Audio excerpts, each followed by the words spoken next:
Again, back to sound currency and how it would be a means to an end to set the captives free. Free from what? Free from this monetary-based reality that's been foisted on us. We've all been weaned to trust in, to believe in.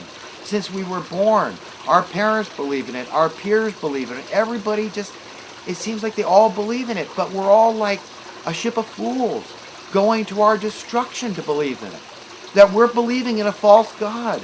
If we trust too much in the God of this world, money, then we're off track and we've got to go to hell. We've got to go to a painful place that says, no, you're wrong. Now come out. Come out of Babylon. Come out of confusion. Come out of the grasp of Satan. Don't go over the ravine into the lake of fire and have to go through this pain before you repent and change your mind about how it really could be for humanity. For everybody, not for some. What is setting the captives free? Free from what? Free from money. We ought to have to live like this. We ought to not be born beholden to the Rockefeller class, the Zuckerberg class, the Buffett class, the Gates class, the Bush class, the Clinton class. Okay? The Gore class. No, we could all be born free. Your kids, my kids, all our kids, socialist, capitalist, whatever you're bent, okay? That's the reality that we could have. That's a reality I would have for you, you know? Loving your enemy is very freeing and empowering, but it's got to be genuine love. You've got to see, you know what? I get it. I get what turned this person a hardcore commie. I get what turned this person a hardcore capitalist. And then we can meet in the middle.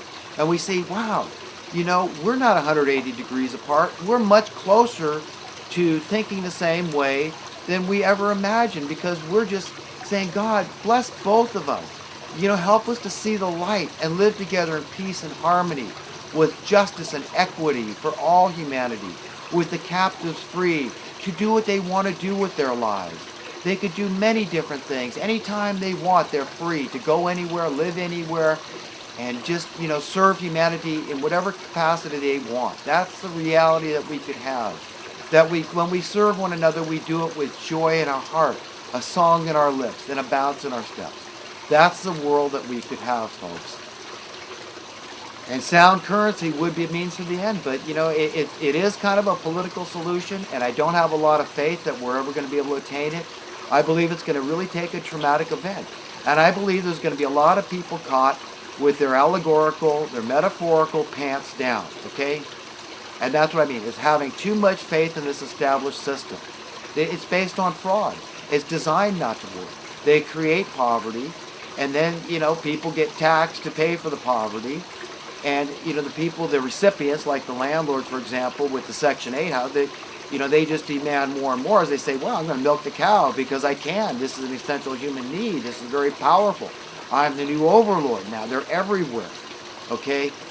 And then they milk the cow, and these are subsidies that go to make the landlord rich, so they become a special interest group, and the whole thing is maddening. It's the snake eating his tail. Okay, and then people figure out, hey, you can't just keep taxing me, and when the problem keeps growing, more and more people keep falling through the social welfare cracks. You're creating the welfare. The welfare creates crime. The taboo, you make the, drug use taboo, and it makes people want it more. You make being, rich a taboo because you're extravagant, and look how this person lives in frivolity. When really the truth is we could all be prosperous, and then you wouldn't be extravagant if you want to drive, your new Dodge, Hellfire or Hellcat, whatever it's called, it'd be fine. You wouldn't have a guilty conscience over it because you know that, hey, you know what? I feel guilty for spending a nickel frivolously because that money could go to feed a starving child in Biafra, I mean, these people have done this to us. This is not where we ought to be at this point in time. And it's just like Jesus said. He said in the last days, before the end of the age, and before his return, and I believe that's what it's going to take, that, this is what it would be. This is what it would be like. The love of most would grow cold. And that, it would be every man for himself. This dog-eat-dog, hyper-competitive, social Darwinian state of being, the survival of not even the strongest, but the meanest. And that's what we've got. These people have done this to us. And it's going to be very traumatic for a lot of people, like Jesus described it. It's going to be like a thief in the night, people getting caught with their pants down because they've embraced and harbored and cultivated the wrong values. You've got to value your fellow human being